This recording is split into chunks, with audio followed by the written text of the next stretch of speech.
Monggo silakan. Oke, baik. Bismillahirrahmanirrahim.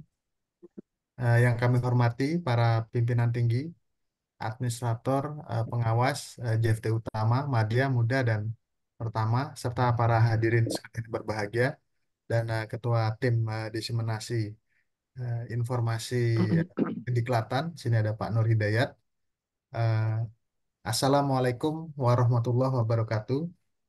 Waalaikumsalam. Assalamualaikum warahmatullahi Salam wabarakatuh. sejahtera bagi kita semua. Waalaikumsalam.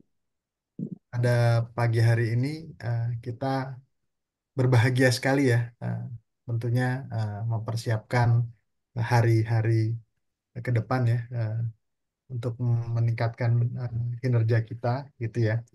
Eh, saya sebelum mulai mungkin ada pantun Pak, Ibu sekalian, jalan-jalan ke kota gede, Cakep, Cakep. naik taksi duduknya di depan. cakep ini. Selamat mengikuti OGD, proyeksi perubahan iklim masa depan. Luar biasa. Cakep ya. Wah, Saya ya. mau share screen dulu ya. Nah, ini nih. Eh, Pada pagi ini ya, ini kita kedatangan eh, tamu yang luar biasa ya. Di sini ada Pak Bung Ari Kurniadi ya, SSI MSC ya. Beliau akan berbicara tentang proyeksi perubahan iklim ya, tapi fokus di hujan ekstrim masa depan menggunakan low dan medium resolusi CM IP6 gitu ya.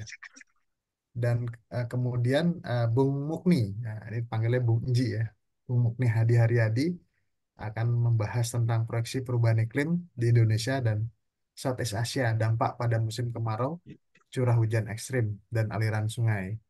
Nah, kalau kita lihat dari jadwal, ini jam 9 ya, pembukaan sampai 9.15. Nanti disampaikan oleh Pak Ketua Tim eh, Diseminasi Kediklatan, Pak Nur Hidayat.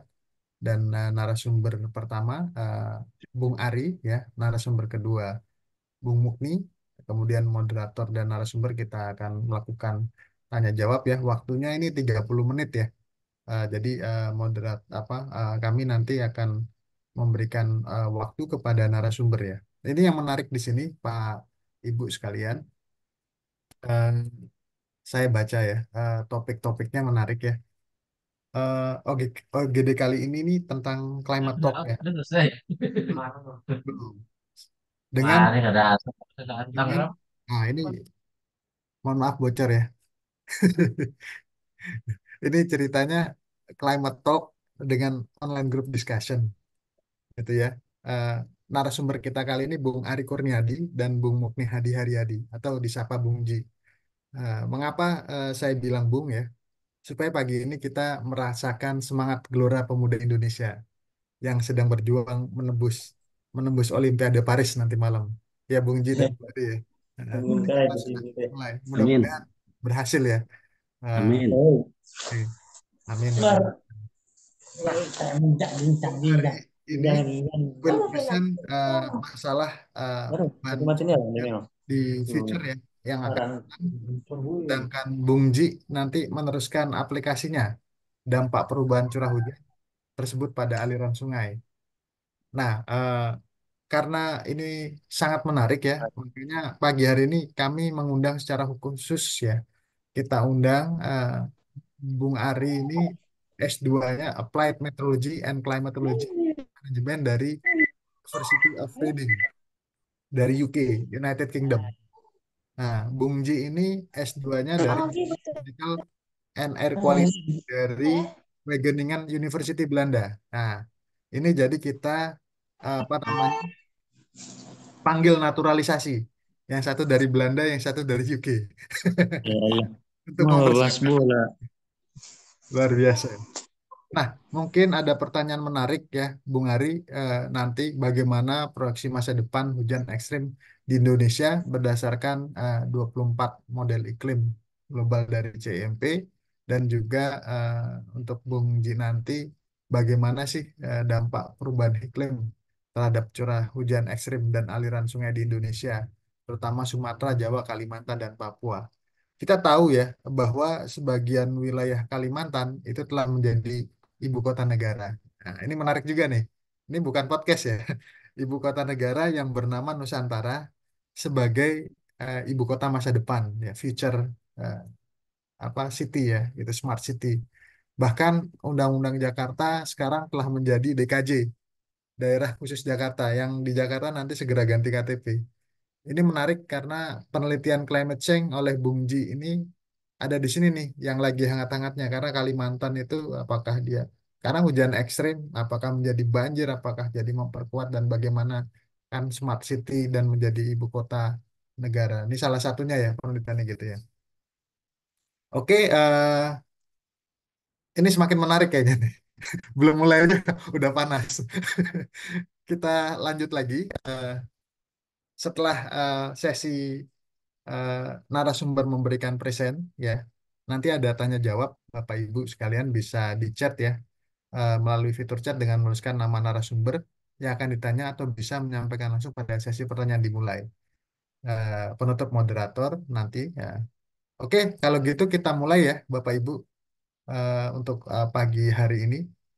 Saya mohon kiranya Pak Nur Hidayat ya memberikan pembukaan pada sesi ini. Waktu dan tempat kami persilahkan Pak Nur. Ya, terima kasih kepada Bapak Ahmad Supandi. Mohon izin Bapak Ibu sekalian, saya sebagai Ketua Tim Diseminasi Informasi Kediklatan akan membacakan sambutan dari Kepala Pusat Pendidikan dan Pelatihan. Ya. Saya diwakilkan untuk membuka agenda ini. Terima kasih. Sambutan persiapan penyelenggaraan online group discuss atau UGD yang ke-215 dengan tema proyeksi perubahan iklim di lingkungan Badan Meteorologi, Klimatologi, dan Geofisika. Assalamualaikum warahmatullahi wabarakatuh. Salam sejahtera, Om Swastiastu, Namo Buddhaya, salam kebajikan. Semangat pagi sobat Diklat semuanya. Semangat pagi dan salam sehat selalu. Yang pertama yang kami hormati dan sama-sama kita hormati yaitu Kepala Pusat Pendidikan dan Pelatihan BMKG, Ibu Dr. Nali Floridariama, MSI, beserta jajarannya. Yang saya hormati juga para pemateri kita hari ini, yang semuanya dari Kedeputian Klimatologi. Yaitu yang pertama adalah Bapak Ari Kurniadi, SSI MSC, dan yang kedua adalah Pak Mugni Hadi Haryadi, MSC. Dan juga tentunya moderator kita yang luar biasa ini, yaitu Bapak Dr. Ahmad Supandi, Eskom MMSI, serta teman-teman panitia yang luar biasa, yang selalu ada di balik layar ini, namun sebenarnya yang sangat luar biasa. Salam hormat kami juga sampaikan kepada Bapak, Ibu semuanya, sobat diklat yang ada, baik di kantor pusat, dan tentunya saya juga ingin menyapa teman-teman sobat diklat semuanya yang di kantor balai besar, ya, dari kantor balai besar wilayah 1 hingga kantor besar balai wilayah 5, serta teman-teman dan sobat diklat semuanya yang di UPT, baik meteorologi, klimatologi, dan geofisika yang hadir dalam OGD ini. Tadi moderator menyampaikan pantun, maka saya juga eh, menyampaikan pantun. Namun ini pantunnya sudah disiapkan oleh panitia, Bapak Ibu sekalian ya. Jika hujan disertai pelangi, maka sejuknya terasa di hati.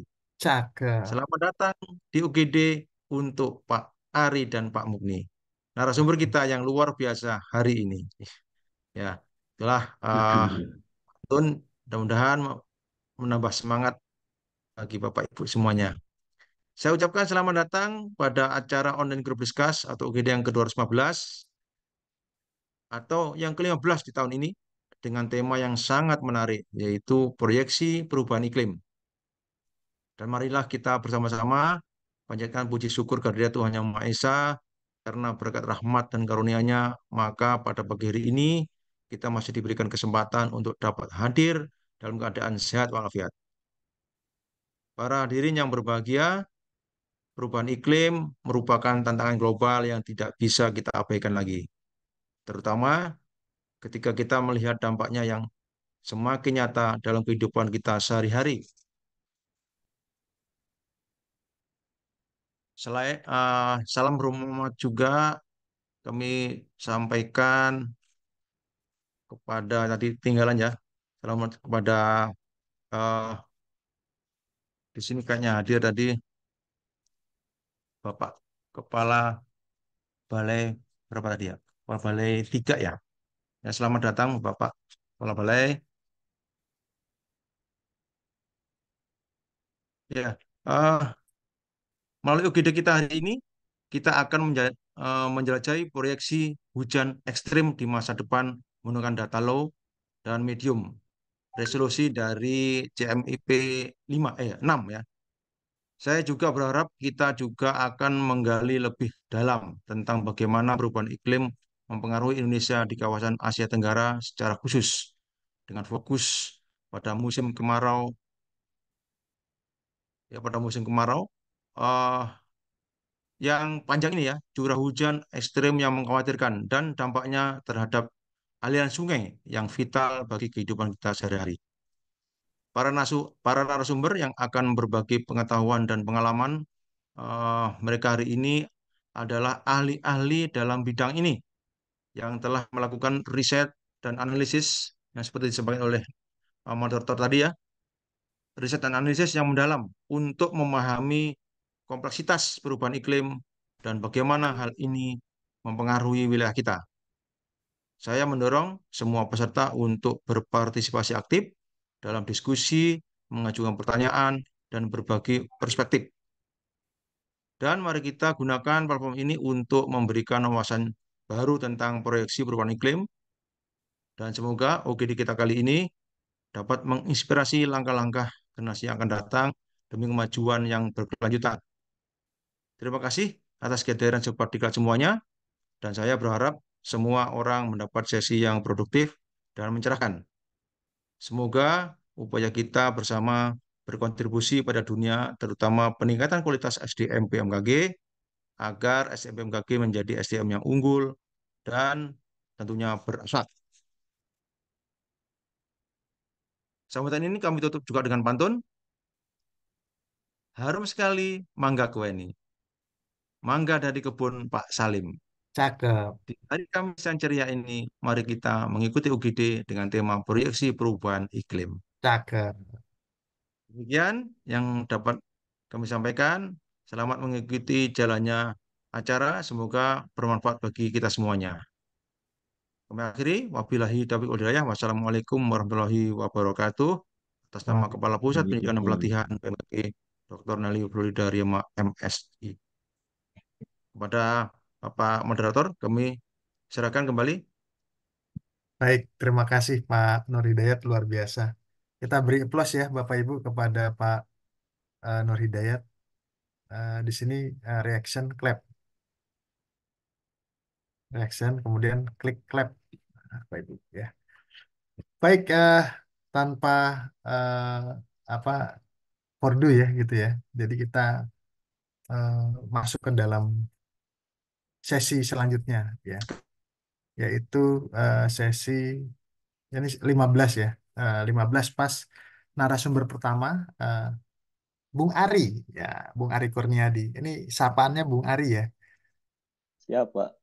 Oke, Bung Ari, eh, kalau kami baca biodata ya, beliau itu eh, lulusan tadi ya, S2 Applied Meteorology and Climatology with Management University of Reading di UK. Beliau ini bekerja di Pusat Perubahan Iklim PIPA ya. Nah, nanti akan berubah juga ya organisasi kalau nggak salah ya, Bung Ari ya. Ya, betul, Pak. Betul ya. Oke. Kita tunggu saja. Kita tunggu saja. Ini sangat menarik nih. Belum mulai aja udah panas nih. Kemudian judul materinya proyeksi hujan ekstrim masa depan menggunakan low dan medium resolusi CMI P6 ya. Nah, tadi juga sudah ada deskripsi singkat yang sudah dijelaskan oleh Pak Nur Hidayat. Nah, tanpa ini banyak waktu lagi, eh, ikan sepat, ikan gabus, ikan lele, makin cepat makin bagus tidak bertele-tele. Eh, Time is yours, Bung Ari, for 30 minutes Oke. Terima more, kasih. please. Terima kasih, Pandi. Assalamualaikum warahmatullahi wabarakatuh. Waalaikumsalam. Izinkan saya share screen terlebih dahulu ya.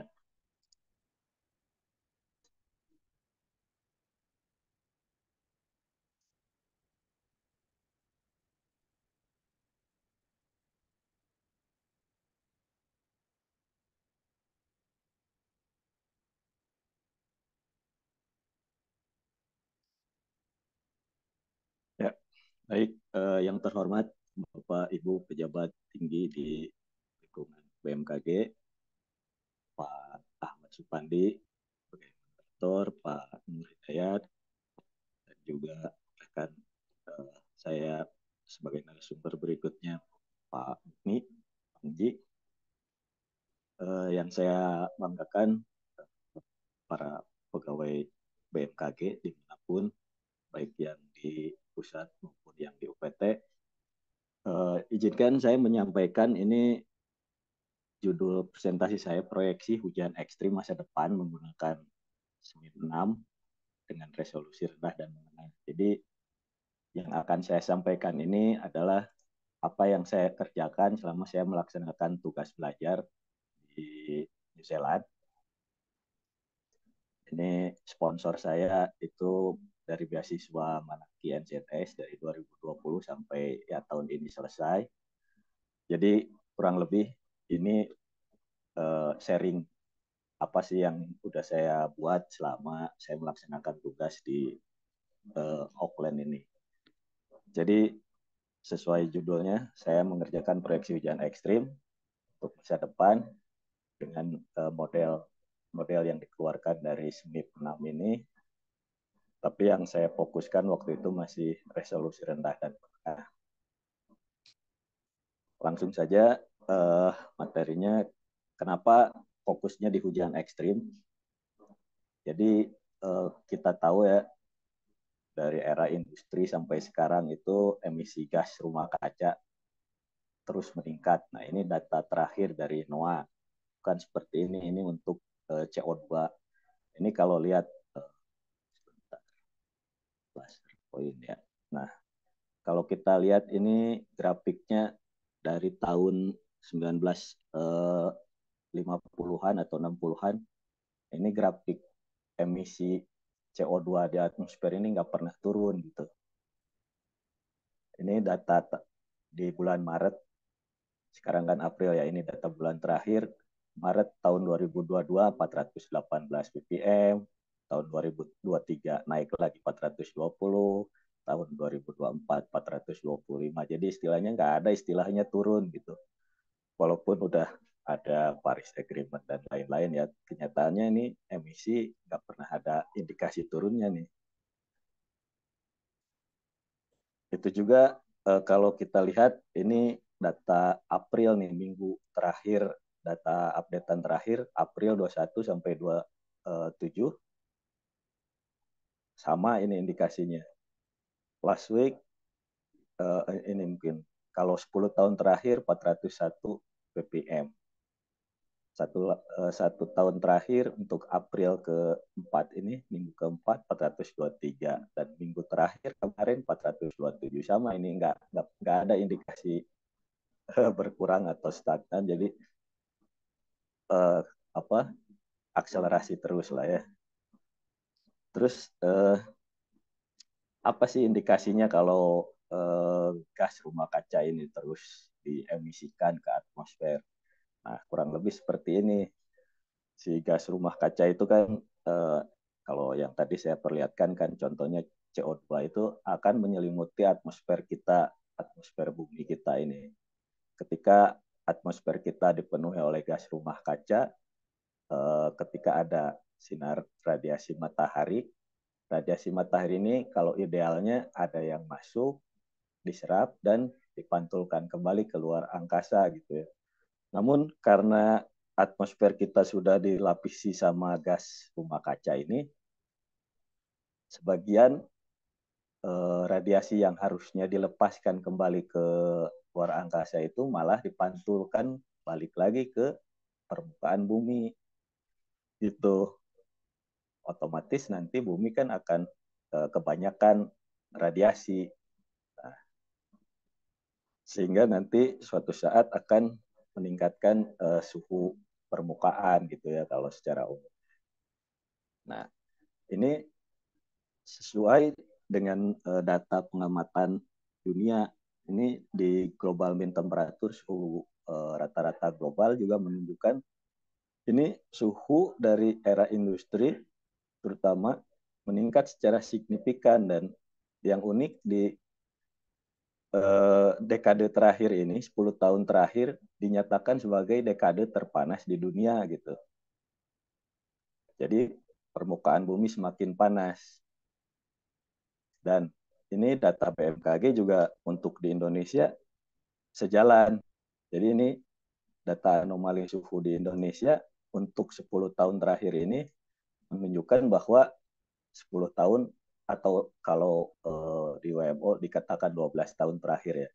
Ini saya ambil di 10 tahun terakhir atau yang gampang dekade terakhir di Indonesia juga ini merupakan dekade terpanas. Gitu. Jadi bumi ini semakin panas, termasuk di Indonesia. Kalau bumi semakin panas kan berarti radiasi meningkat nih tadi, karena radiasinya dipantulkan balik lagi ke permukaan bumi. Otomatis ketika radiasi bertambah, permukaan yang mengandung air ini akan kepanasan kan. Ketika permukaan yang mengandung air terpanasi, otomatis akan menimbulkan yang disebut evaporasi kan, menguap lah istilahnya, sehingga menimbulkan jumlah uap air di udara yang lebih banyak dari biasanya. Nah, terus apa masalahnya kalau uap air di udara lebih banyak? Uap air akan turun ke darat kan, ke permukaan. Nah, namun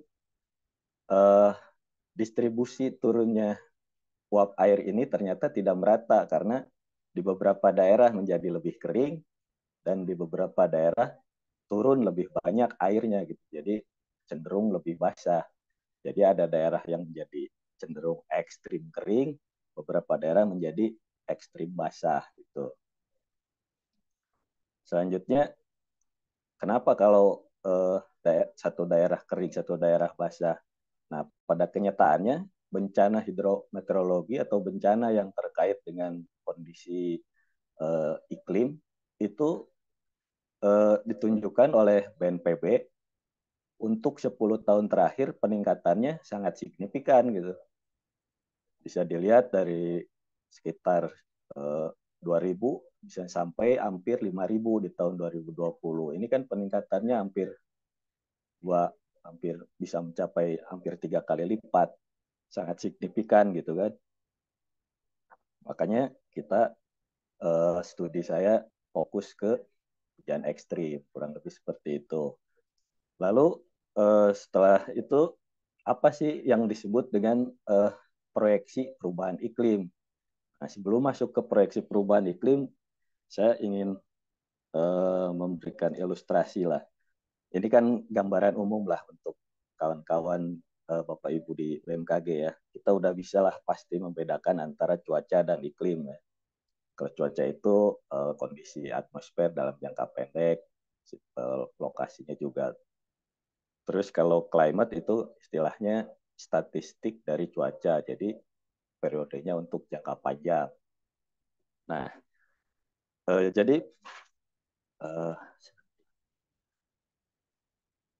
yang ingin saya tekankan di sini ketika bicara tentang climate, kalau di weather kan kita cukup tahu forecast, weather forecast gitu kan, prediksi cuaca. Nah, ketika kita bicara iklim, di iklim juga sama, ada climate prediction atau prediksi iklim, Dan ini yang saya bahas di sini adalah bukan prediksi iklim, tetapi proyeksi iklim. Apa sih sebenarnya prediksi dan proyeksi iklim ini? Nah, kalau prediksi itu menggambarkan perkiraan iklim untuk beberapa bulan atau tahun ke depan, beberapa lebih dari jangka waktunya cuaca. Jadi kalau bisa dikatakan dasarian, bulanan, seasonal, tahunan gitu. Itu untuk prediksi iklim. Terus model yang digunakan untuk membuat prediksi ini biasanya mirip seperti perakiraan atau prediksi cuaca, yaitu initial condition sensitif gitu. Jadi tergantung kondisi iklim, kalau ini kan tentang iklim, jadi tergantung kondisi iklim terkini yang diamati. Jadi kondisi iklim terkini yang diamati itu akan sangat penting untuk menjadikan prediksi lebih baik, mirip seperti cuaca. Jadi kalau data inisiasinya sangat akurat, nanti prediksinya akan lebih bagus gitu kan. Nah, kurang lebih gambarannya seperti ini. Jadi kalau proyeksi itu merujuk pada informasi untuk beberapa ini dekade ke depan. Jadi memberitahu bagaimana iklim merespon terhadap skenario. Nah, skenario yang dipakai ini biasanya emisi gas rumah kaca. Kalau sekarang ditambahi dengan skenario sosioekonomi. Jadi dia memperhatikan kondisi perubahan iklim jangka panjang berdasarkan skenario termasuk lingkungan, populasi, teknologi, edukasi gitu ya. Nah, di sini mirip. Jadi kalau prediksi ini mirip masih initial value problem, tergantung kondisi inisialisasi pertamanya. Sementara kalau proyeksi ini yang jauh ke depan, di sini terikat pada kondisi iklim spesifik saat ini sama, tetapi lebih pada respon iklim terhadap berbagai skenario yang tadi. Ada skenario manusia, termasuk skenario emisi gas rumah kaca, perubahan sosial ekonomi. Tapi yang penting ini dalam jangka waktu yang cukup panjang. Nah, skenario perubahan iklim sendiri sebelumnya itu mungkin kalau udah pernah dengar yang namanya SMIP 5 ini kan, itu menggunakan skenario perubahan iklimnya berdasarkan RCP, yaitu Representative Concentration Pathway, yang pada intinya menitikberatkan kondisi fisis peningkatan gas rumah kaca yang akan menimbulkan energi radiasi bumi nanti di akhir tahun 2100, energinya berapa watt per meter per square. Nah, jadi kalau di tahun 2100 energinya sekitar RCP 4,5, itu artinya nanti di tahun 2100 energinya di muka bumi radiative forcing-nya akan mencapai 4,5 watt per meter square. Nah, sementara skenario yang terbaru itu disebut skenario SSP atau Share Socio-Economy Pathway.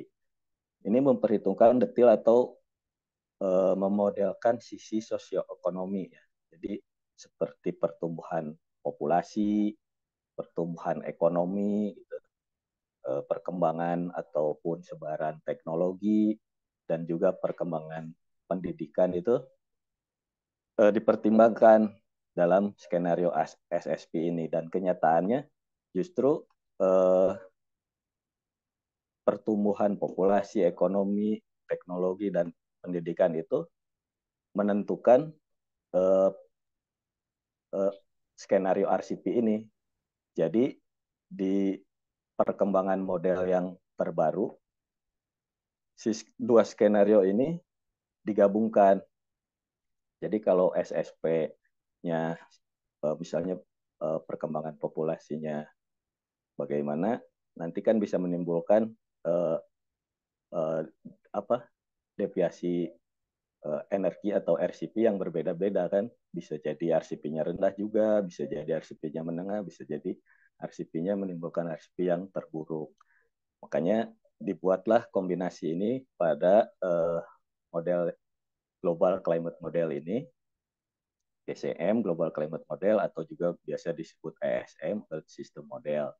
Sehingga nanti dikeluarlah informasi iklim. Nah, dalam GCM itu biasanya dikembangkan oleh institusi-institusi penelitian dunia dari berbagai negara. Nah, di sini contohnya misalnya Akses ini kan model yang dikembangkan oleh lembaga risetnya dari Australia. Nah, ini ada banyak sekali institusi yang mengeluarkan model ini. Nah, semua model ini nantinya dinaungi dalam framework yang disebut ini SMIP 6. SMIP 6 ini couple mode intercomparison 6-nya ini phase 6. Jadi ini udah tahap ke-6 gitu. Jadi udah penyempurnaan dari berbagai perhitungan fisis ataupun sosioekonomi. Tadinya kan perhitungan fisisnya sederhana, terus yang dimasukkan bertambah terus dari fisika, kondisi fisis, kimia, biologi, terus sekarang ditambah lagi fase berikutnya ada kondisi sosial dan ekonomi dimasukkan. Nah, dalam penelitian yang saya kerjakan ini, saya menggunakan 11 model dari institusi yang berbeda untuk resolusi low, jadi resolusi rendah. Resolusi rendah itu kalau dalam istilah green itu di atas 100 km dan 13 model menggunakan model yang dengan spasial resolusi menengah yaitu sekitar 100 km itu biasanya dari 50 sampai 100 kilo itu dimasukkan resolusi menengah. Jadi kalau tadi saya bilang resolusi 100 km itu gambarannya seperti ini. Jadi bumi itu dibagi menjadi kotak-kotak kecil. Nah, tiap kotaknya itu kan ada longitude latitude-nya. Nah, setiap longitude latitude-nya itu sekitar 100 di atas 100 km kalau untuk yang low atau sekitar 100 km untuk yang medium resolusi. Nah, dalam satu gridnya itu dia memperhitungkan sangat kompleks, sangat banyak sekali konsep pemodelan di dalamnya ya. Seperti di sini dari mulai unsur ada unsur darat, unsur laut, unsur udaranya, kriosfernya dengan segala perhitungan fisika, kimia maupun biologisnya. Dan yang sekarang diperhitungkan juga kondisi sosial ekonominya gitu. Jadi pemodelan ini memang sangat kompleks dan cenderung memerlukan resource yang sangat tinggi sehingga biasanya yang membuat pemodelan ini institusi yang cukup mumpuni lah biasanya karena dari running modelnya aja bisa dikatakan akan memerlukan yang disebut superkomputer gitu. Oleh karena itu tadi dari 24 model yang kami gunakan di riset ini hampir semuanya model dari luar negeri. Nah, dari sinilah keluar ide untuk melakukan proyeksi hujan ekstrim masa depan dengan menggunakan SMIP 6 pada resolusi rendah dan menengah. Selanjutnya, karena saya menggunakan berbagai resolusi spasial yang berbeda, otomatis ketika kita ingin mengcompare satu dengan yang lainnya harus apple to apple. Jadi salah satu metodologi yang digunakan adalah remapping ke dalam satu resolusi yang disepakati. Untuk yang saya lakukan ini resolusi yang diambil adalah resolusi menengah karena kita punya resolusi rendah, menengah, dan untuk data referensinya kami menggunakan CHIPS itu resolusi tinggi daripada kita terlalu jauh. Misalnya kita remap dari low ke tinggi, jadi kita ambil yang di tengah saja. kurang lebih data ekstrim yang kami gunakan ini berpatokan pada ini IPCCDI Expert Team Climate Change Definition Indices. Ini semacam indeks-indeks standar untuk digunakan dalam dunia iklim agar bisa kita perbandingkan antara satu penemuan dengan penemuan lain, gitu ya. Terus karena saya menggunakan model GCM tadi sebanyak 24 model yang terdiri dari 11 model low dan 13 model medium, maka kita berinisiasi membuat satu model perbandingan yang disebut ensemble model. Jadi ensemble model itu kurang lebih kombinasi dari sekian banyak model, dan yang kami lakukan adalah melakukan ensemble mean biasa. Jadi istilahnya kita average-kan dari sekian banyak model. Jadi ada perbandingan, nanti kita punya model individu dan satu model rata-rata lah gitu ya. Dan hasilnya menarik. Dari kurang lebih dari 24 model itu si multimodel ensemble mean-nya itu cenderung lebih dominan baik pada musim penghujan maupun pada musim kemarau dengan nilai korelasi dan bias yang lebih unggul lah istilahnya dibanding dengan individual model. Karena kalau kita melihat performa dari individual model dari 24 model satu persatu itu bisa dilihat beberapa model itu akan selalu cenderung overestimate dan sebagian lagi selalu ada yang underestimate. Jadi kami menggunakan multimodel ensemble mean untuk analisis selanjutnya gitu ya. Nah, hasil analisisnya menarik. Jadi ini seasonal pattern distribusi seasonal untuk yang kiri, yang ini untuk low resolution, yang kanan untuk medium resolusi. Yang paling kiri ini periode historis, terus ada dua SSP yang kami gunakan, SSP 245 dan SSP 585 dengan asumsi SSP 245 itu ketika kita anggap melakukan adaptasi dan mitigasi level menengah, dan kalau SSP 585 katakanlah kita melakukan bisnis as usual gitulah. Dan yang menarik di sini kalau kita lihat grafiknya, hujan itu akan nambah terus sesuai dengan teori tadi, jumlah uap air di udara akan meningkat gitu ya. Ini terlihat di sini dari dari historis ke near future. Near future itu untuk periode rata-rata 2024 sampai 2050, yang far future-nya ini periode rata-rata 2074 sampai 2100, bisa dilihat ini trennya meningkat gitu. Mau yang SSP SSP menengah ataupun SSP yang tinggi. Jadi dari sini histori segini naik, dia naik lagi.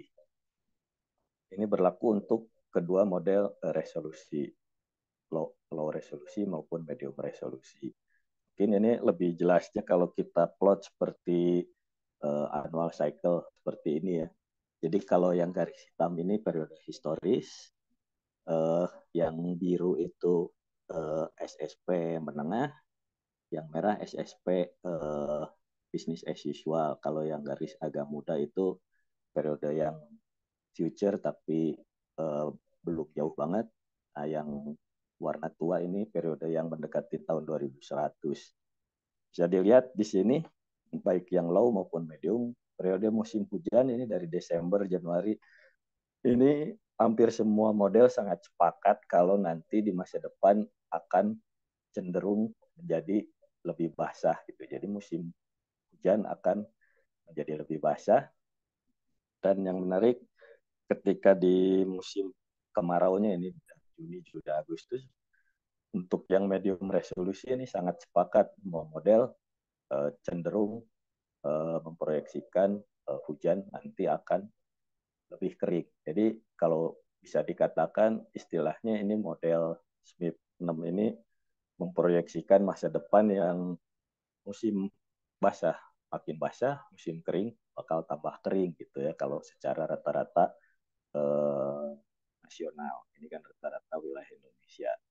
Nah, ketika ini distribusi spasialnya. Nah, kalau kita lihat distribusi spasial ini saya tampilkan untuk yang low resolusi ensemble model pada hujan RX5D. Ini RX5D ini, RX5D ini intinya adalah hujan 5 hari berturut-turut terbesar. Jadi kalau kita lihat di sini pada musim penghujan atau musim basah DJM MAM ini bisa kita lihat warnanya cenderung biru semua. Ini biru, ini legendnya nggak saya tampilkan. Biru ini menunjukkan lebih basah. Jadi mau yang SSP menengah maupun SSP tinggi ini nanti di masa depan cenderung akan lebih basah, dan seiring waktu near future warnanya masih biru muda, katakanlah ya, far future nanti hampir di tahun 2100 tambah ekstrim. Sama untuk SSP 585 juga akan lebih ekstrim nanti di akhir dekade. Yang menarik ketika kita lihat distribusi di musim kemarau, atau bisa kita lihat di sini JJA atau SON ya, ini distribusinya nggak merata seperti musim hujan, tapi setengah-setengah. Jadi yang setengah selatan ini warnanya merah-merah, tapi yang utara biru-biru. Jadi wilayah Indonesia bagian utara lah ya kalau kita katakan seperti itu akan cenderung lebih basah, dan wilayah Indonesia bagian selatan hujan 5 hari berturut-turut terbesarnya itu berkurang. Ini juga serupa untuk yang model mediumnya, cuma berbeda di intensitasnya aja yang apa ya istilahnya lebih, kalau di sini kan warnanya seperti inilah ya. Kalau kita lihat yang Lagi ke gedung C, Pak.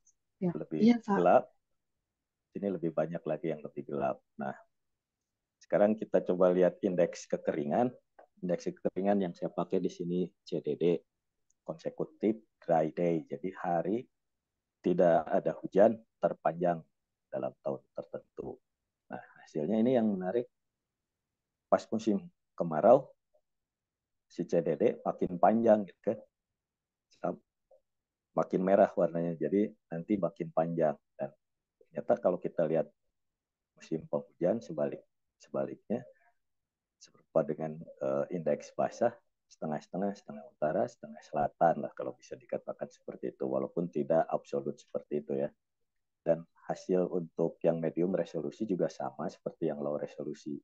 Jadi semua wilayah Indonesia akan menjadi lebih kering pada musim kemarau, tapi ada sebagian wilayah di utara untuk musim penghujan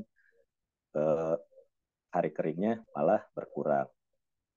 Yang menarik lagi di sini, ketika kita lihat musim kemarau tadi kan si CDD ini indeks keringnya meningkat, tambah merah.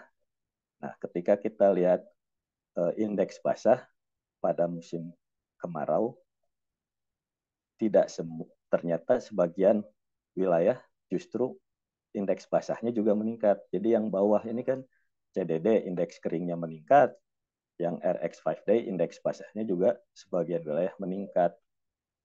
Ini yang perlu kita perhatikan. Ini artinya nanti di masa depan ada kecenderungan bahwa hari keringnya akan tambah panjang dan tiba-tiba diakhiri dengan hujan yang luar biasa gitu. Apakah ini berlaku untuk musim kemarau? Nah, ini menarik ketika kita lihat di musim penghujan juga. Tadi kan ini indeks basahnya semua menjadi biru di musim penghujan, dan indeks kekeringannya sebagian utara selatan, yang utara tambah basah, yang selatan cenderung agak kering gitu ya. Ini tadi biar kita ingat lagi yang bawah indeks kekeringan, yang atas indeks kebasahan. Sama ternyata kan indeks kebasahan di musim penghujan naik, tapi ada sebagian yang indeks kekeringannya juga naik. Yang ini bisa diartikan nanti di masa depan seperti tadi saya sampaikan, akan ada wilayah yang cenderung keringnya berkepanjangan dan ketika datang hujan, hujannya luar biasa gitu.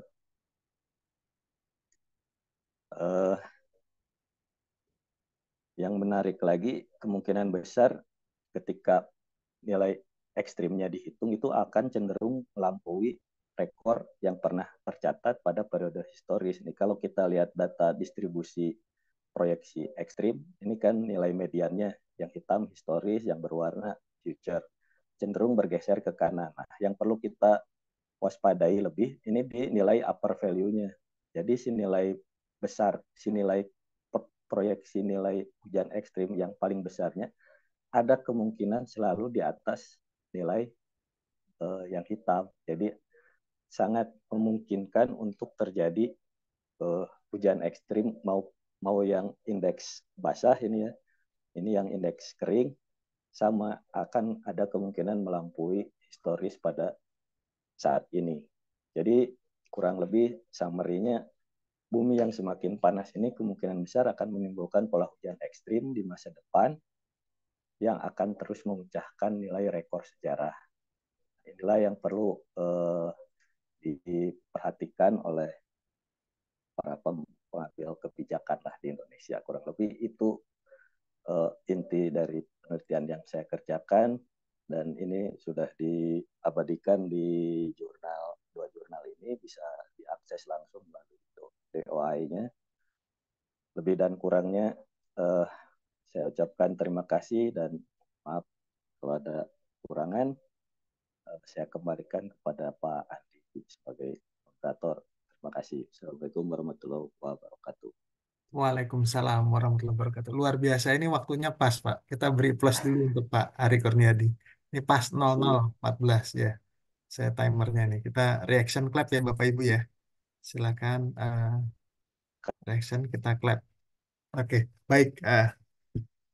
Ini saya sebenarnya pengen bertanya, Pak. Tapi akan kita tahan dulu Bapak Ibu ya. Eh, kita akan jadikan satu dulu, apa namanya, paparan dari narasumber kedua kita.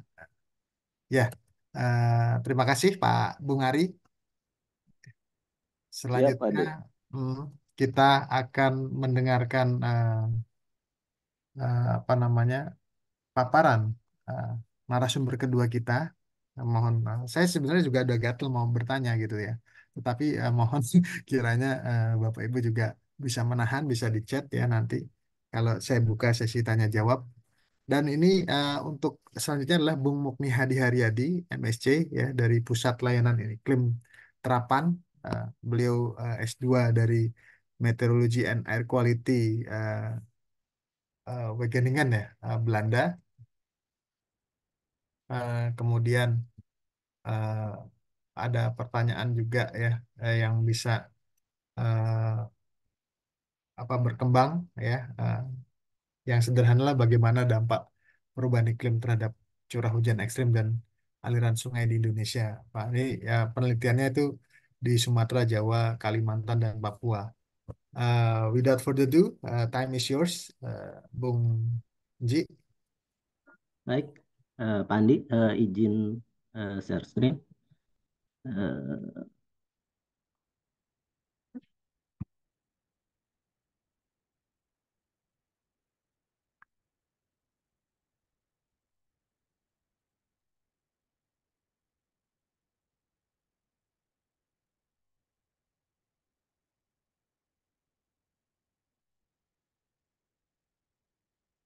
Baik, terima kasih. Assalamualaikum warahmatullahi wabarakatuh. Yang terhormat Bapak Ibu pejabat tinggi di lingkungan BMKG, Ibu Kepala Pusat Diklat, dan beserta jajarannya Pak Andi, Pak Nur Hidayat, serta Bapak Ibu sekalian. Karena sudah diperkenalkan tadi, jadi saya akan langsung saja pada presentasi saya. Jadi presentasi saya ini akan melanjutkan tadi yang sudah disampaikan oleh Bung Ari tadi, di mana beliau sudah memperlihatkan pada kita perubahan curah hujan, pola curah hujan ketika musim basah dan musim kering, dan ekstrimnya seperti apa. Saya akan melanjutkan pada bagaimana dampaknya terhadap keadaan ekstrim aliran sungai di Indonesia dan di Southeast Asia. Jadi yang saya kerjakan untuk daerah Mekong, jadi karena saya Southeast Asia, jadi ada daerah Mekong yang saya kerjakan juga, saya memperlihatkan juga di Sumatera, Kalimantan, dan Jawa. Presentasi saya ini berdasarkan paper saya di Ecological dan Earth System Science Journal. Jadi kalau ada yang mau baca lebih lengkap bisa langsung baca saja di jurnal berikut ini. Jadi kembali lagi data yang digunakan kalau tadi kita berbicara melihat apa yang dikerjakan oleh Bung Ari tadi, beliau menggunakan data low resolution dan medium resolution. Untuk saya karena saya ada di applied science atau iklim terapan, jadi terapannya terhadap hidrologi, kami membutuhkan data yang lebih resolusinya lebih tinggi untuk dimasukkan terhadap model-model hidrologi. Kebetulan untuk SMIP 6 ini, jadi biasanya kita untuk high resolution projection ini kita menggunakan hasil data downscale dari grup Cordec, jadi Cordec Southeast Asia. Hanya kebetulan untuk saat ini data yang sudah di downscale menjadi high resolution itu baru berdasarkan SMIP 5, SMIP yang terdahulu, jadi the latest SMIP yang terbaru ini belum ada data hasil downscaling-nya dalam high resolution. Akan tetapi ada data yang tersedia dalam high resolution, jadi ada project yang saya ikuti ini di bawah European Commission. Dia meran GCM dalam langsung high resolution, kita menyebutnya high resolution model intercooperation project atau HRSMIP. Tapi karena keterbatasan juga karena dengan high resolution itu dibutuhkan komputasi yang lebih berat. Jadi untuk saat ini eksperimen ini hanya meran sampai 2050. Dan kalau kita bisa lihat di sini yang warna hitam ini untuk skenario-nya pun mereka hanya meran satu skenario, yaitu skenario yang paling ekstrim atau mendekati skenario di SMIP 6 itu 8.5. Tapi itu tidak apa-apa karena sebenarnya karena keterbatasan tadi meran hanya sampai 2050, kalau kita lihat laporan IPCC dan beberapa paper sebelumnya, jadi untuk sampai running sampai 2050 itu uncertainty-nya lebih banyak dikarenakan oleh perbedaan hasil dari model-model. Jadi kalau dari skenario-nya sendiri dia bukan yang terbesar yang menyumbang uncertainty atau variasi. Jadi akhirnya mereka meran hanya satu skenario dan skenario yang paling tinggi. Di proyek ini sebenarnya ada 6 model yang ikut, 6 model dari European. Tapi satu model dari ECMWF dia hanya meran untuk historical saja karena hanya untuk eksperimen, dan sisanya ada 5 model yang dia meran sampai future projection. Sedikit berbagi, jadi seperti yang kita tahu hasil model itu hasilnya akan selalu ada bias, apalagi kalau kita masukkan terhadap model hidrologi atau model pertanian, akan lebih baik kalau biasnya itu kita hilangkan dahulu. Jadi saya melakukan bias koreksi juga untuk data-data model tadi, projectionnya dengan metode yang simple, empirical quantile mapping. Tapi memang metode ini sudah banyak digunakan. Jadi sebelumnya untuk Cordec juga sudah digunakan. Sebelumnya juga untuk SCMWF pun metode ini sudah digunakan. Jadi ya sudah cukup banyak menggunakan empirical mapping ini. Ini sedikit hasil dari hasil bias koreksi. Kenapa kita harus bias koreksi seperti ini? Kalau kita punya indeks curah hujan paling tinggi harian, sebelum bias koreksi ini biasnya terhadap observasi, dan ketika setelah bias koreksi dia biasnya jauh lebih kecil. Begitu juga kalau kita berbicara masalah rasio curah hujan ekstrimnya terhadap curah hujan total, rasionya pun cukup membaik setelah bias koreksi. Makanya itu salah satu alasan kenapa kita butuh bias koreksi sebelum melanjutkan menggunakan data-data proyeksi ini untuk aplikasi atau terapan. Untuk mensimulasikan aliran sungai, saya menggunakan PCR Globe. PCR Globe ini PC Cluster Global Water Balance, jadi dia global hidrologi model. Jadi kalau dipakai untuk satu das kecil, dia tidak begitu bagus.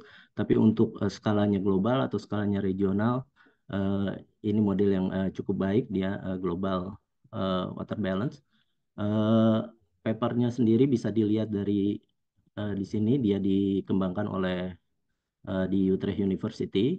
Untuk codingnya sendiri bisa dibuka di GitHub, terbuka. Untuk analisisnya sendiri, saya membandingkan antara historical dengan near future. Historical 1981 sampai 2010 dan near future-nya 2021 sampai 2050. Nilai yang saya analisis adalah nilai ekstrim debitnya, nilai ekstrim alirannya, di mana saya melihat apakah ekstrim low atau ekstrim kering aliran itu di masa depan itu akan semakin kering atau tidak. Ekstrim keringnya sendiri memakai threshold 10 persentil, dan melihat juga apakah ekstrim basahnya itu alirannya akan semakin basah atau tidak dengan menggunakan persentil 95 sebagai threshold ekstrim basahnya. Selain memperlihatkan berubahnya discharge ketika eh, terjadinya ekstrim event, saya melihat probability-nya juga, karena eh, melihat discharge change itu lebih ke arah assemble dan dirata-ratakan, dan terkadang ada satu model yang nilainya sangat ekstrim sehingga rata-ratanya menjadi sangat ekstrim. Untuk itu saya melakukan juga probability change. Jadi di sini dilihat memakai threshold dari nilai-nilai ekstrim di historical ini, saya lihat bagaimana perubahannya, apakah akan semakin frekuensinya semakin sering atau tidak semakin sering, dan juga dilihat trennya, apakah dari kelima model ini mempunyai agreement bahwa memang trennya meningkat atau tidak.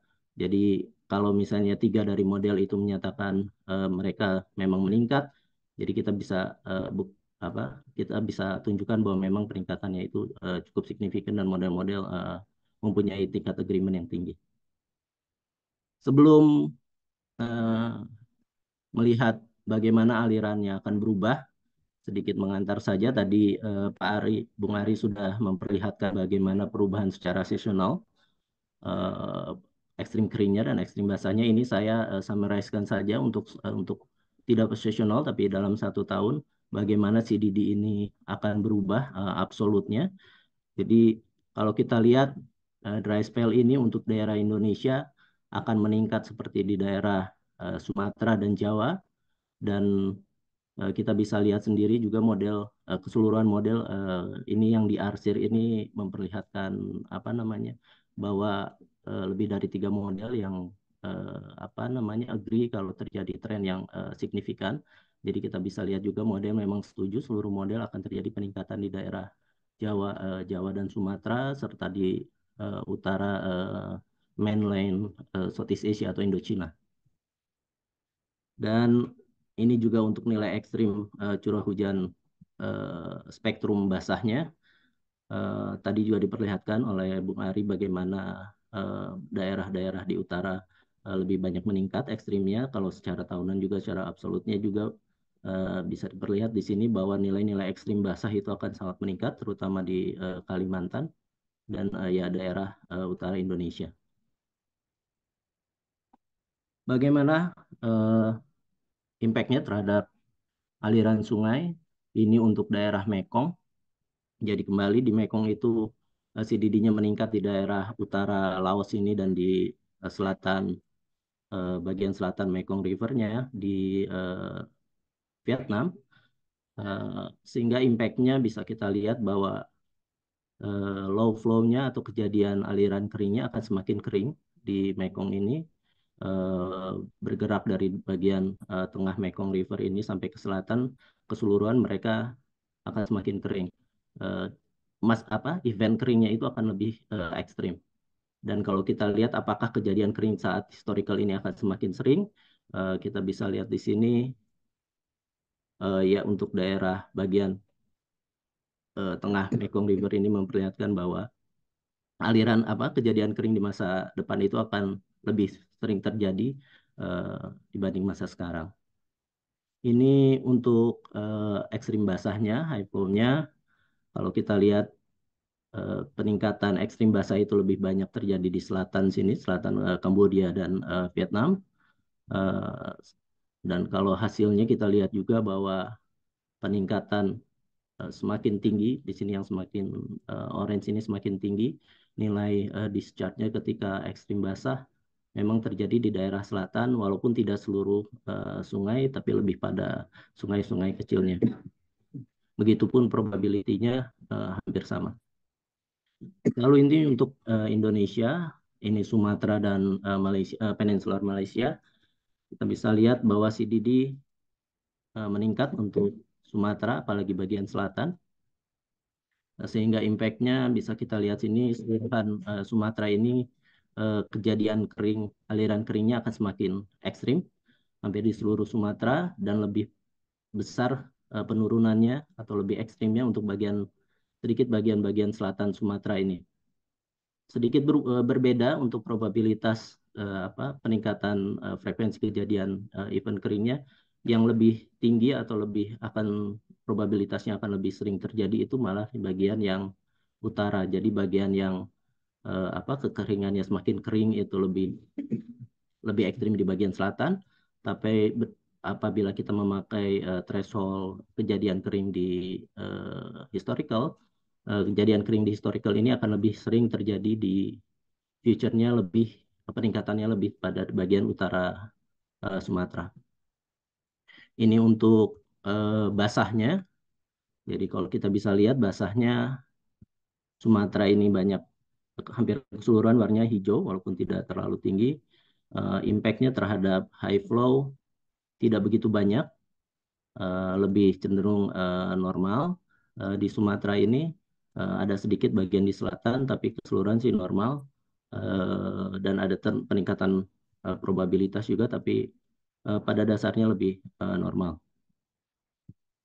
Ini untuk Jawa. Jadi Jawa dari CDD kembali keseluruhan Jawa dry spell-nya meningkat, sehingga hasilnya kalau kita lihat di perubahan ekstrim keringnya, seluruhan Jawa memperlihatkan bahwa aliran keringnya itu akan lebih kering, aliran rendahnya itu akan lebih kering, dan nilai yang berubah lebih banyak itu akan lebih kering itu di daerah bagian barat Jawa. Berbanding terbalik dengan probability-nya, di mana probability-nya kejadian ekstrim yang sekarang ekstrim terjadi saat ini itu akan lebih sering terjadi itu, dan frekuensi peningkatannya lebih terjadi di bagian timur Jawa. Ini untuk ekstrim basahnya kembali. Ekstrim basah, kalau dilihat dari curah hujan ekstrimnya tidak terlalu banyak peningkatan. Ada sedikit mungkin bagian utara pantai Jawa ini, dan begitu pula hasilnya untuk discharge. Ada sedikit peningkatan di bagian utara, tapi secara keseluruhan untuk ekstrim basah tidak begitu banyak berubah. Probabilitasnya pun begitu, ada sedikit di bagian utara Jawa Barat dan Jawa Tengah ini mengikuti tadi ekstrim hujannya, tapi yang lain lebih ke arah normal. Ini untuk Kalimantan. Jadi Kalimantan sendiri, kalau tadi ini CDD-nya tidak sebanyak berkurang seperti selatan Sumatera, tidak lebih panjang seperti perubahan yang ada di Sumatera, tapi terjadi sedikit juga perubahan atau dry spell yang lebih panjang untuk daerah selatan Kalimantan ini. Dan kalau kita lihat discharge-nya, bisa dilihat juga ada tendensi lebih kering ketika ketika musim kering ini, aliran sungainya apalagi di daerah tengah dan barat Kalimantan ini. Sama probabilitasnya juga memperlihatkan daerah-daerah yang sama, daerah bagian Indonesia dari Kalimantan ini. Nah, untuk Kalimantan sedikit berbeda, jadi di domain-domain yang lain pengaruh dari perubahan iklim ini lebih berdampak ketika low flow, tapi di Kalimantan lebih berdampak pada high flow-nya, karena memang curah hujan ekstrim curah hujannya itu di Kalimantan ada bagian yang cukup naik ekstrim hujannya, sehingga kita bisa lihat di sini high discharge-nya akan lebih basah atau akan lebih tinggi dibanding historical dan probabilitasnya juga kejadian aliran tinggi ini akan lebih banyak di future untuk Kalimantan. Dikit membahas tentang hasil tadi yang kita lihat bahwa ada beberapa hasil yang cukup menarik seperti bagian Jawa di mana perubahan nilai ekstrimnya lebih banyak di daerah barat, tapi frekuensinya banyak berubah di daerah timur. Jadi memang perubahan perubahan aliran ini, dampak perubahan iklim ini tidak hanya sensitivitasnya tidak hanya karena eksposur curah hujannya sendiri, tapi karakteristik dari sungainya itu juga berpengaruh. Untuk melihat itu, kami menghitung recession coefficient, jadi secepat mana atau sesensitif mana nilai ini menunjukkan sesensitif mana sungai ini terhadap kenaikan atau penurunan curah hujan, di mana nilai ini dalam satuan waktu atau hari. Jadi ketika dia recession periodnya itu tinggi, berarti sungai itu lebih tidak sensitif akan kenaikan dan penurunan curah hujan. Biasanya dia lebih banyak ada reservoir di situ atau ada danau. Biasanya dia sungai-sungai yang besar. Dan kalau yang recession coefficient-nya ini rendah, berarti dia sangat sensitif. Ketika hujan besar dia langsung naik, ketika berhenti hujannya dia langsung turun, biasanya di sungai-sungai kecil atau yang topografinya cukup miring. Kami menghitung nilai recession ini mengikuti arahan dari WMO, ada manualnya. Jadi ini memang untuk menunjukkan bagaimana low flow, untuk karakteristik low flow. Ini kembali yang di Sumatera tadi. Jadi kita balik lagi yang Sumatera, memang apa yang discharge-nya berubah itu di selatan, tapi kenapa yang probabilitasnya yang meningkat itu lebih di utara. Kalau kita lihat di recession coefficient-nya, bagian selatan ini recession coefficient-nya dia kecil, makanya dia sangat sensitif terhadap perubahan curah hujan. Itu yang mengakibatkan discharge ketika terjadi ekstrim kering ini, dia berubahnya sangat besar. Walaupun ternyata probabilitasnya lebih pada di utara. Begitu juga di Jawa, kalau tadi kita lihat yang aliran keringnya itu semakin kering lebih pada daerah bagian barat, tapi untuk probabilitasnya dia di bagian timur. Jadi kalau kita lihat recession coefficient-nya, memang bagian barat ini recession coefficient-nya dia lebih rendah atau ya lebih sensitif terhadap perubahan curah hujan yang membuat dia juga rentan terhadap flash flood. Untuk menjelaskan kenapa yang recession-nya tinggi itu dia banyak berubah probabilitasnya, ini kalau kita bandingkan berdasarkan datanya, jadi kalau kita plot datanya, daerah-daerah dengan recession coefficient-nya yang rendah, dia cukup sensitif dengan perubahan curah hujan, sehingga datanya itu dia distribusinya besar. Ketika dia rendah, dia sangat rendah. Ketika hujan tinggi, dia bisa sampai tinggi, sehingga distribusinya sangat panjang. Sehingga ketika ada tendensi keseluruhan dia mengering, perubahan frekuensinya itu pada frekuensi yang rendah. Ini berbeda dengan yang yang sungai-sungai yang lebih stabil, di mana karena lebih stabil dia perubahan curah hujan itu tidak banyak berubah, sehingga distribusi datanya dia memang lebih sedikit. Dengan distribusi lebih sedikit, jadi frekuensinya itu lebih tinggi untuk angka-angka tertentu, sehingga ketika ada tendensi perubahan distribusi, nilai distribusi yang bergesernya itu cukup tinggi. Ini yang menjelaskan kenapa probabilitas daerah timur Jawa ini dengan recession yang cukup tinggi ini, malah kemungkinan terjadi event itu lebih sering, itu akan lebih besar dibanding bagian baratnya. Tapi kenapa bagian barat ini nilainya sendiri, value dari keringnya sendiri, dampaknya itu akan lebih besar pada tingkat kekeringannya karena memang dia recession coefficient-nya sangat rendah atau sangat sensitif.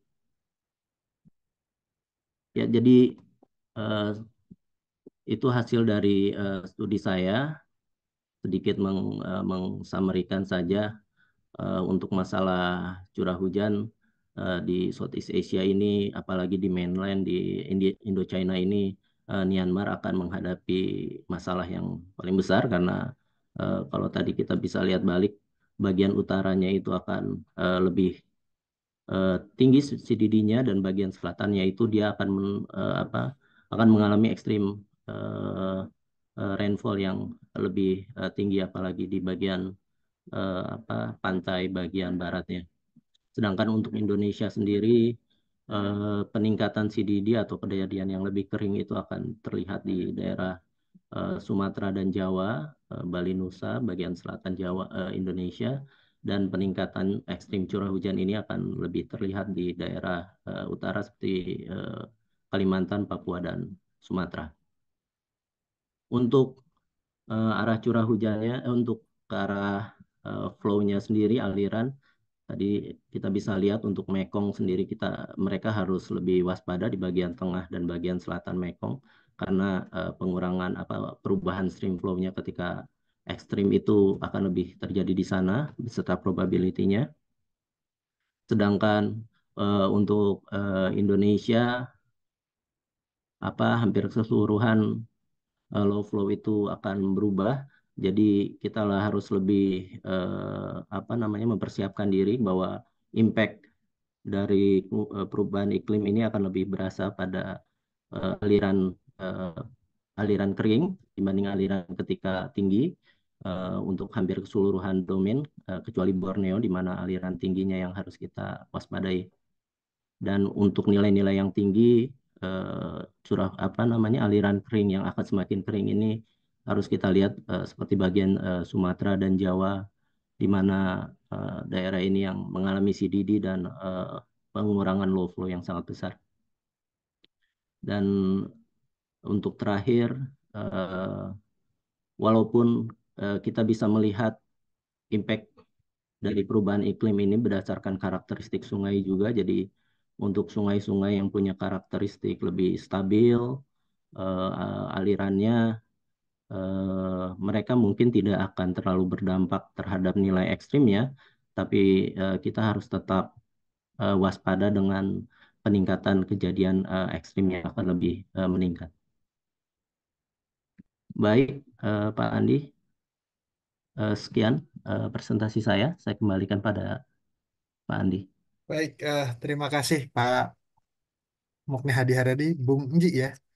Ini masih 6 menit ya waktunya. Kita beri plus, Bapak Ibu, reaction, clap. Ya, reaction clap. Karena gini nggak bunyi. Sadar bahwa nggak bunyi. Oke, kita beri reaction clap, Bapak Ibu. Ya, Bung Nji dan Bung Ari, ini menarik ya. Sebelum kita buka sesi tanya jawab ya. Eh, untuk kalau saya lihat di sini sepertinya semua penelitian itu mengarah kepada sosioekonomi ya. Jadi yang penelitian teknis ini berdampak atau mengarah kepada sosioekonomi untuk melihat bagaimana dampak terhadap baik perubahan ekonomi, kehidupan dan masa depan kita Indonesia ya. Bahkan Asia Tenggara tadi Bung Ji ya. Mungkin ada beberapa hal, ini masih 6 menit ya. Boleh dong moderator nanya ya. Nah, untuk Bung Ari nih, apakah nilai ekstrim atas hujan ekstrim itu cenderung terus melampaui rekor historis menurut proyeksi model iklim global dari CMIP6 di Indonesia? Dan kemudian yang kedua nanti bisa ini untuk Bung Ji ya. Tadi sudah dipaparkan mengenai wilayah-wilayah ya, salah satu Mekong, kemudian Sumatera, kemudian Jawa dan Kalimantan. Kalau saya fokus yang di Kalimantan nih, Bung. Terkait hujan ekstrim ini karena perubahan iklim ya. Ya seperti di awal tadi kita bicara ya, masa depan ibu kota negara yaitu Nusantara ini menarik ya. Karena penelitian climate change oleh Bung Ji ini ada di sini yang lagi hangat-hangatnya. Mudah-mudahan, mudah-mudahan. nilai hujan ekstrim untuk masa depan IKN ya dapat ditanggulangi dan kita dapat waspada. Nah, mungkin itu dua sesi untuk diskusi. Mohon untuk ditanggapi dulu karena ini waktu masih 6 menit, eh, 4 menit ya. Tanggapi. Silakan Bung Ari. Ah, baik, terima kasih Pak Andi. Mungkin saya share ini yang tadi ya. Kalau kita bicara soal uh, upper value, nah ini sebagai kita explore lebih lagi. Tadi mungkin hanya sepintas ya. Kalau kita lihat ini nih sebenarnya data proyeksi masa depan untuk si indeks ekstrim kering CDD, hari tidak hujan terpanjang. Kalau di sini hari tidak hujan terpanjang selama seasonal DJF, MAM, JJA dan SON. Nah, kalau di sini bisa kita lihat di sini garis hitam ini periode historis, biru near future, merah far future. Nah, kalau yang garis di sini ini nilai tengahnya. Ini menarik sebenarnya. Kalau kita lihat nilai tengahnya, memang mau musim hujan maupun musim kemarau, dia bergeser ke arah kanan. Yang berarti nilai tengahnya itu akan meningkat gitu. Jadi mungkin kalau agak susah bayangkan nilai tengah, katakanlah min. Kalau min itu nilai rata-ratanya ya. Jadi kalau rata-ratanya itu nanti di masa depan akan lebih tinggi gitu kan. Kalau dilihat di sini kan nilainya akan bergeser ke kanan dari 4 mungkin bergeser walaupun di sini satuannya mungkin 0, sekian. Tapi intinya akan terjadi pergeseran ke kanan. Nah, yang menarik ketika kita lihat nilai tengahnya ini pergeserannya tidak terlalu besar gitu kan. Berbeda dengan ketika kita lihat ini kan nilai distribusi proyeksi untuk masa depan. Nah, kalau kita lihat di sini kan ada yang diarsir hitam, ada yang hijau, ada yang merah. Ini nilai upper value-nya untuk tiga periode historis, near future, dan far future. Upper value-nya itu saya ambil 5% paling tingginya di sini. Katakanlah seperti itu. Nah, untuk CDD kan indeks kering. Jadi kita bisa fokus dilihat di musim kemarau. Ketika musim kemarau, si nilai ekstrim 5%-nya dari nilai ekstrim CDD sendiri. Jadi CDD itu udah nilai ekstrim kan. Nah, kita fokus ke yang paling ekstrimnya dari CDD itu, 5% paling topnya itu. Bisa dilihat di yang berwarna ini, yang diarsir berwarna ini. Nah, kalau kita lihat, ini cenderung si yang hitam itu kan historis nih.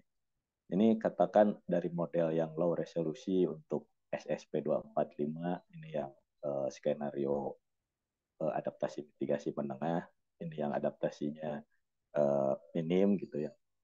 Kita bisa lihat hampir di semuanya si warna hijau dan warna merah yang berarti nilai ekstrim dari si nilai indeks CDD ekstrim itu selalu melampaui si arsiran yang warna hitam. Ini artinya kan walaupun mungkin nanti kejadiannya hanya sekali gitu, akan selalu ada kejadian ini diproyeksikan oleh model. Jadi si model memproyeksikan akan cenderung akan ada satu ataupun mungkin lebih kalau misalnya ini kan banyak kalau proyeksi dari si model yang low untuk SSP 585 akan selalu ada kejadian nilai yang melebihi apa yang sudah terjadi pada periode ini ini bukan periode saat ini, malah ini periode historisnya itu 87 sampai 2004 untuk studi saya. Jadi dibanding 87 sampai 2004 nanti itu baik near future maupun far future akan selalu ada kejadian yang memecahkan rekor gitu. Kalau kita lihat sekarang aja kan tadi tren suhu kan naik terus gitu ya. Nah nanti itu mungkin analoginya mirip seperti itu. Indeks keringnya juga akan naik terus, indeks basahnya juga akan cenderung naik terus. Walaupun kalau secara distribusi kan nggak selalu semuanya, tapi akan ada satu nilai yang selalu cenderung jauh di atas yang pernah dialami oleh catatan observasi di wilayah kita. Mungkin begitu Pak Andi. Luar biasa Pak Bung Ari. Makasih pencerahannya nih membuka bayangan kami. Silakan Bung Enji. Tadi tanya saya nih di chat nih sudah ada pertanyaan, tapi tadi saya menegaskan apakah hanya penegasan aja sih. Bagaimana Bung Enji? Silakan. Baik, izin share ya, Pak Andi. Khusus masalah IKN, masalah Kalimantan ini, jadi ini high stream flow-nya atau aliran tingginya. Jadi untuk banjir sendiri, kita bisa lihat kembali bahwa dari curah hujan ekstrim ya, kalau kita lihat di Kalimantan ini terlihat memang dia apa proporsi di sini itu R95 Petot itu adalah rasio dari eh, kumulatif curah hujan di atas 95 persentil atau curah hujan tingginya itu di rasionya terhadap total curah hujan berapa berapa besar rasionya. Jadi kita bisa lihat bahwa rasio hujan ekstrim ini sangat meningkat. Nah, ini menandakan bahwa memang di daerah Kalimantan ini ekstrim-ekstrim basahnya akan sangat meningkat. Jadi kita bisa lihat walaupun tadi saya kasih lihat bahwa sebenarnya sungai-sungai di Kalimantan ini kan lebih cenderung apa hidrografnya lebih cenderung stabil, tidak terlalu sensitif akan perubahan curah hujan. Tapi karena memang peningkatannya tinggi, kita bisa lihat bahwa hampir keseluruhan dari Pulau Kalimantan ini akan mengalami keadaan apa namanya aliran tinggi yang lebih lebih tinggi lagi. Dan kalau kita lihat probabilitasnya, kalau sekarang misalnya kita sudah terjadi banjir, ketika misalnya ekstrim apa namanya aliran ekstrim tingginya sudah mengakibatkan banjir, kejadian-kejadian ini kalau dilihat dari probabilitasnya memang akan sangat meningkat. Walaupun ya seperti kalau kita bicara IKN 11 ini ya ada walaupun tidak semeningkat sungai-sungai yang lain, tapi ada peningkatan memang untuk masalah kejadian basahnya. Tapi selain itu juga kita harus melihat juga masalah low stream flow karena kita tahu kan pengembangan IKN itu kita ingin zero emission ya apa pengen energi itu dari green energy dan kalau kita lihat di berita mereka akan membuat salah satu hidro power terbesar di Southeast Asia. Saya pernah lihat berita dia ada di sekitar apa Sungai Kayan di timur Sumatera ini. Nah, itu juga kita harus lihat bahwa ke depannya itu kalau saya tulis di paper saya apa namanya Sungai Kayan ini akan terjadi perubahan apa curah hujan low flow yang akan sangat berpengaruh juga. Jadi dia keringnya itu akan berubah sekitar 17% lebih kering daripada biasanya dan apa namanya kejadian keringnya pun akan meningkat sekitar 20%. Kejadian yang sudah biasa sekarang terjadi itu akan meningkat 20%. Jadi itu pun harus kita perhitungkan dalam menghitung nanti masalah pembuatan hydropower dan energi yang akan dihasilkan dari hydropower itu. Mungkin itu Pak Andi untuk Kalimantan. Baik Bung Ji, luar biasa. Ini ada beberapa tanya. Ini saya benar-benar mendapatkan pencerahan yang dua narasumber yang luar biasa ya. Jadi nggak percuma kita naturalisasi dari Belanda dan UK ya dan New Zealand ya, Pak Bung Ari ya. Ini ada pertanyaan dari Pak Kadarsa. Pak Kadarsa, monitor apa mau bicara langsung chat? Monitor Pak Kadarsa.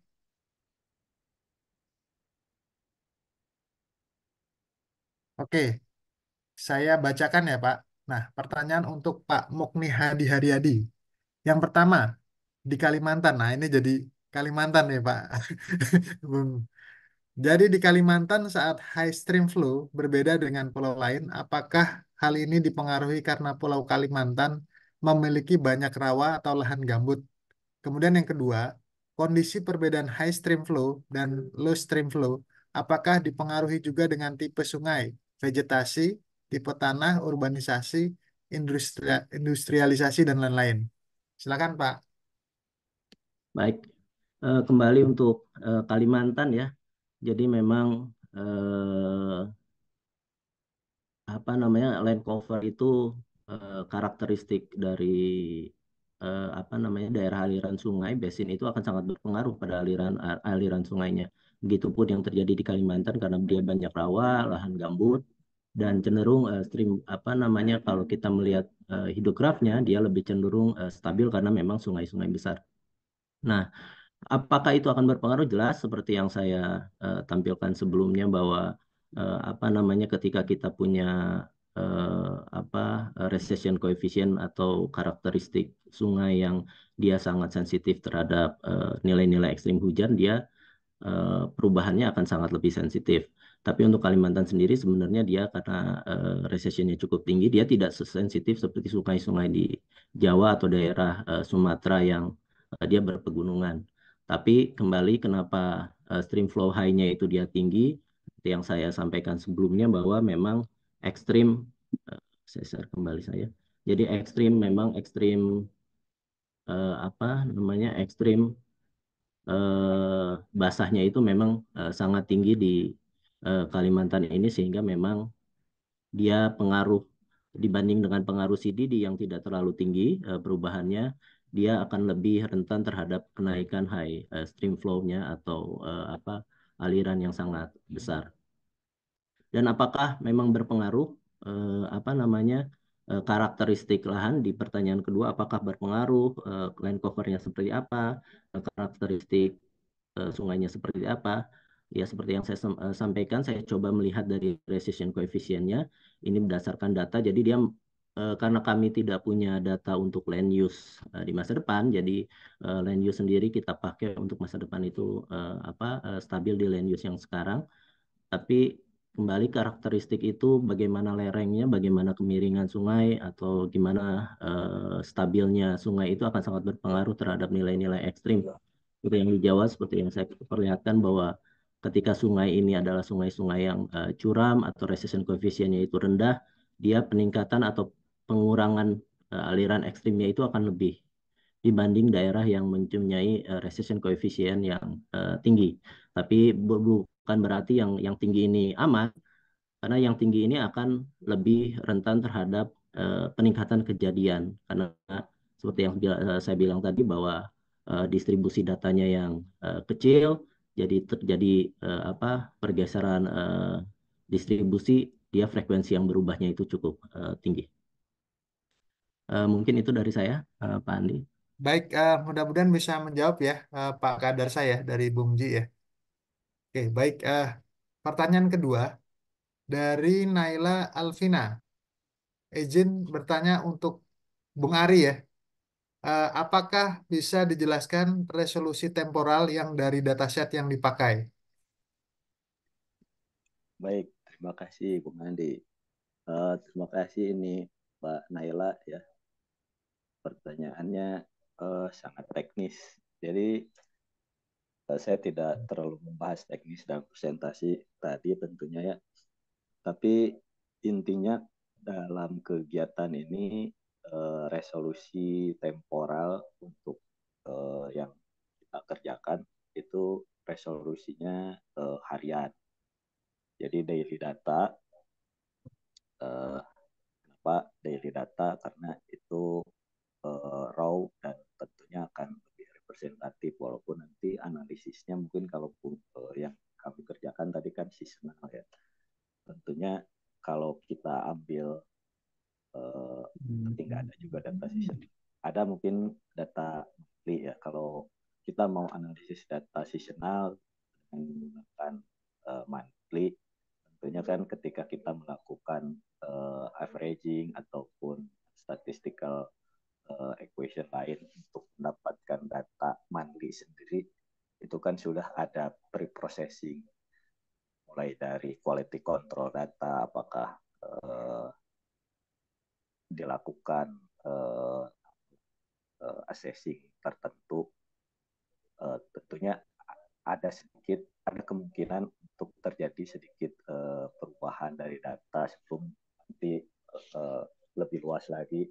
Misalnya kalau saya analisisnya per musim, kalau Pak Bunji malah tahunan, itu kan nanti istilahnya kalau tadi